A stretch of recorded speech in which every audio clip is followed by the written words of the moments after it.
มาดิโอ้ยใครกระไรมาพอบอหยอกปล่อยเอากันนะพ่อกับลูกเสาไพ่สบายดีพี่น้องสวัสดีค่ะพี่น้องจ๋ามาเมื่อนี้ก็มาพบพ่อกับซ่องสาวตุ๊กชาแนลอีกคือเก่าเด้อมาพอกันอยู่เมือนคือเก่าเด้อพี่น้องเมื่อนี้มาเจอกันในช่วงเวลาสวยๆแน่เนาะพี่น้องเนาะตอนนี้เป็นเวลาประมาณ 10 โมงกว่าๆแล้วเนาะพี่น้องเนาะแล้วมาเมื่อนี้ก็คือเก่าคือเดิมมาแหละพี่น้องเฮากลับมาเว้าเรื่องข่าวของเรื่องของวงการบันเทิงคือเก่าเนาะพี่น้องเนาะซึ่งสตุ๊กเองน่ะเป็นคนหนึ่งเด้อพี่น้องที่มักเกี่ยวกับวงการบันเทิงการร้องการรำเนาะพี่น้องเนาะการร้องเพลงการแต่งตัวสวยๆขึ้นเวทีสวยๆเนาะพี่น้องเนาะสตุ๊กมักแบบไปทางดาราบ่หรือเป็นการร้องการรำบ่เนาะพี่น้องเนาะสตุ๊กก็มักไปทางนี้เนาะพี่น้องเนาะเพราะว่าได้แต่งตัวสวยๆเนาะพี่น้องเนาะเบิ่งคนแต่งตัวสวยๆใส่ชุดสวยๆใส่เครื่องประดับสวยๆเนาะพี่น้องสตุ๊กเป็นคนหนึ่งที่มักไปทางนี้เนาะพี่น้องเนาะและมามื้อนี้สตุ๊กเองก็มีเรื่องราวของนักร้องคนหนึ่งเนาะพี่น้องนักร้องหมอลำคนหนึ่งเนาะพี่น้องเนาะเป็นเด็กน้อยที่เก่งและมากความสามารถเป็นเด็กน้อยที่เก่งและสตุ๊กก็มักคนหนึ่งเลยเนาะพี่น้องเนาะคือน้องเองเป็นเด็กน้อยอายุ13ปีเนาะพี่น้องที่น้องเองน่ะเก่งแล้วก็มีความสามารถค่อนข้างหลายเนาะพี่น้องเนาะซึ่งน้องเองก็ได้ขึ้นไปร้องเพลงอยู่ที่บนเวทีเนาะพี่น้องเนาะมีร้องเพลงไปนำเล่นตลกไปนำเนาะพี่น้องเล่นตลกหรือว่าคล้ายๆแบบเล่นละครเวทีนะพี่น้องสตุ๊กก็เว้าถือบ่พี่น้องแบบว่าพอแบบว่าเพิ่นก็แบบว่าจะมีการร้องเพลงพอร้องเพลงไปเสร็จแล้วก็จะมีการมาเว้ามาจากันมาเล่นไปแบบว่าทางตลกนะพี่น้องพอให้ทาง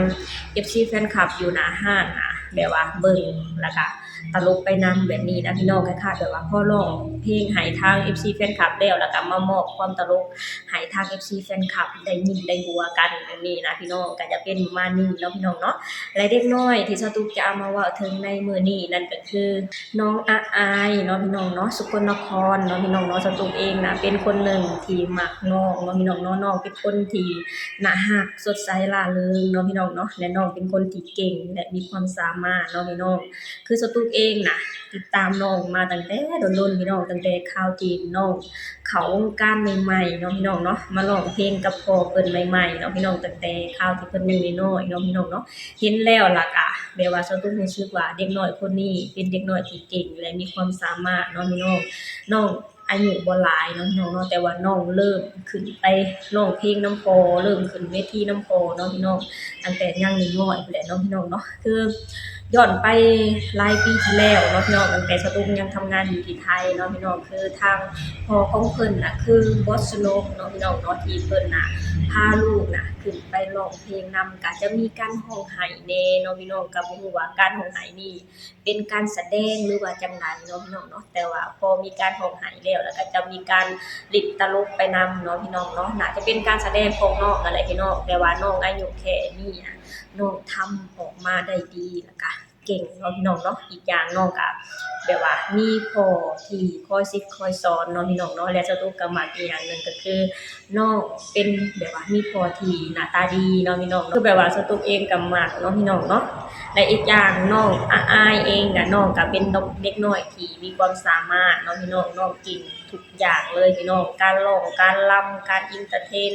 ทาง FC แฟนคลับการเล่นตลกเนาะพี่น้องเนาะสตุ๊กแบบว่ามักเบิ่งไปนำยิ้มไปนำเนาะพี่น้องเนาะในการเล่นตลกของเขาเจ้าเนาะพี่น้องเนาะซึ่งทางพ่อของเพิ่นก็คือบอสนกเนาะพี่น้องเนาะเพิ่นก็แบบว่าเป็นคนที่แบบว่าหน้าตาดีพี่น้องสตุ๊กชื่นชมเนาะพี่น้องแบบว่าสตุ๊กเบิ่งไปมุมใดก็แบบว่า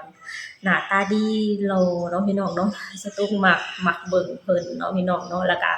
ยามที่เพิ่นสอนลูกเนาะพี่น้องอยู่บนเวทีก็สอนแบบในมุมที่น่ารัก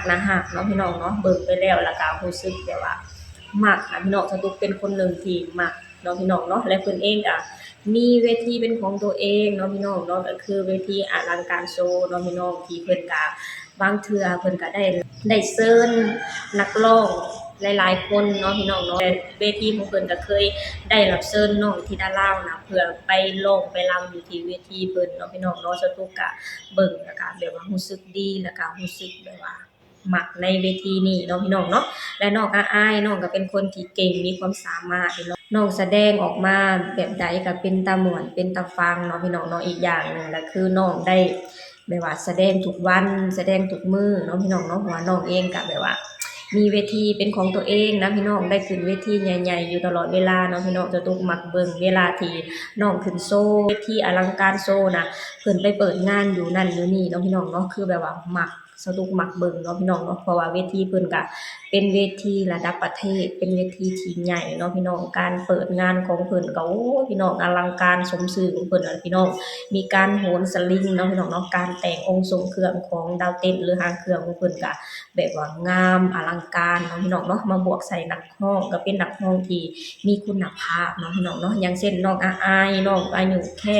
ตอนนี้น้องอายุ13ปีแล้วเนาะพี่น้องแต่ว่าความเก่งของน้องก็แบบว่าเก่งสุดยอดเนาะพี่น้องเนาะสตุกชื่นชมในตัวน้องเนาะพี่น้องน้องเป็นเด็กที่เก่งและมีความสามารถแรงเนาะพี่น้องเนาะไปพี่น้องเดี๋ยวเราไปชมคลิปของน้องอาอายเนาะพี่น้องเนาะซึ่งสตุกเองก็ได้รวบรวมคลิปที่น่าประทับใจการร้องการรำของน้องแล้วก็การเอนเตอร์เทนแฟนคลับของน้องแล้วก็การเล่นตลกอยู่บนเวทีของน้องกับพ่อของเพิ่นเนาะพี่น้องแล้วก็กับทีมงานของอลังการโซนนั่นแหละพี่น้องสตุกมักแล้วก็สตุก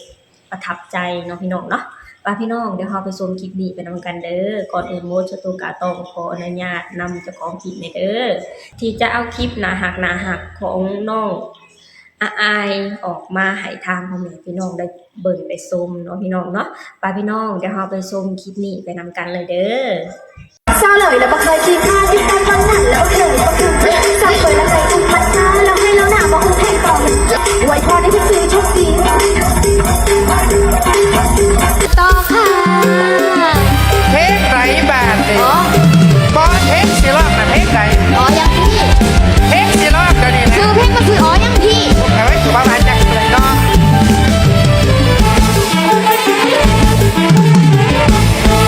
อ๋อยังพี่ยังไม่มีแฟนหรอก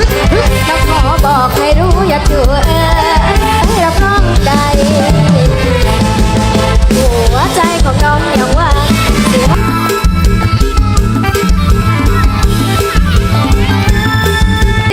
เป็นยังอีกปะนี่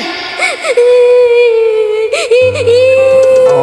โอ้ยใครกระไร มาพอเบาหยอก ปล่อยเอากันนะพ่อกับลูก เศร้าให้ บ่ได้ให้ เศร้าให้พี่น้อง ได้ให้ พี่น้องอยากไล่พี่น้องอยากไล่ลูกมิดลูกมิดสิลูกมิด เอาไปห้องใช่ลูกยังก็ว่า ให้ ปล่อย ก็ใครแน่เว้ย พ่อก็รู้ว่าเขาไม่ได้รักหนูพ่อจะซ้ำเติมหนูทำไมอ่ะแรงเว้าให้เขาปงอยู่ทั้งหัว ไอ้พี่หมดเขามันคุ้ยครับ ผัวก็เอาหลายคนจนผู้ชายสิเบิดเกียร์ ล่าสุดสร้างความยับมากพอนะ เอาพักกันไป บ่า ไกล วดันนี้สาวนาแลเว้าน้ำแง่บ่มองหู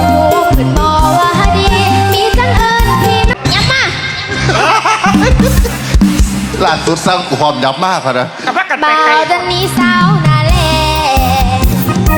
เว้าน้ำแง่บ่มอง ไอ้มันเป็นตะยานเนี่ย อย่าเป็นบ่าวผัวหลายคนต่อแต่เขาลีจนเราเบาไม่แคร์ เป็นจังไดพี่น้องพอได้เบิ่งได้ชมไปนำกันแล้วเนาะพี่น้องเนาะน่าฮักแม่นบ่พี่น้องน่าฮักเด้สตุกเป็นคนหนึ่งพี่น้องที่มักเบิ่งในการโชว์ในการหลินของวงการอลังการโชว์เนาะพี่น้องเนาะเพราะว่าเพิ่นหลินออกมาได้ดีร้องออกมาได้ดีเนาะพี่น้องโดยเฉพาะน้องอาอายเนาะพี่น้องเนาะน้องหลินออกมาได้ดีสมบทบาทเนาะพี่น้องเนาะการหลินละครหรือการหลินตลกของน้องก็ได้ว่า ถือการฝึกฝนออกมาอย่างดีเนาะพี่น้องสตุกเป็นคนหนึ่งที่มักเบิ่งแล้วก็มักติดตามน้องเนาะพี่น้องเนาะน้องเป็นเด็กที่เก่งและมีความสามารถครบเครื่องทุกอย่างพี่น้องทั้งหน้าฮักทั้งขี้เล่นทั้งตลกเนาะพี่น้องเนาะและเก่งทุกอย่างรอบด้านเนาะพี่น้องเนาะ โดยเฉพาะการเต้นการร้องของน้องเป็นมืออาชีพแฮงเนาะพี่น้องเนาะสตุกมักในตัวเด็กน้อยคนนี้พี่น้องน้องเป็นเด็กที่เก่งและมีความสามารถแฮงเนาะพี่น้องเนาะและสตุกก็เชื่อได้เลยนะพี่น้องว่า FC แฟนคลับของน้องน่ะจะหักและก็หลงใหลในตัวของน้องเนาะพี่น้องเนาะเพราะว่าน้องเป็นเด็กที่น่ารักสดใสร่าเริงเนาะพี่น้องเวลาที่น้องเล่นตลกเวลาที่น้องร้องเพลงก็คือแบบว่าเป็นมืออาชีพที่สุดเลยเนาะพี่น้องเนาะนี่แหละพี่น้อง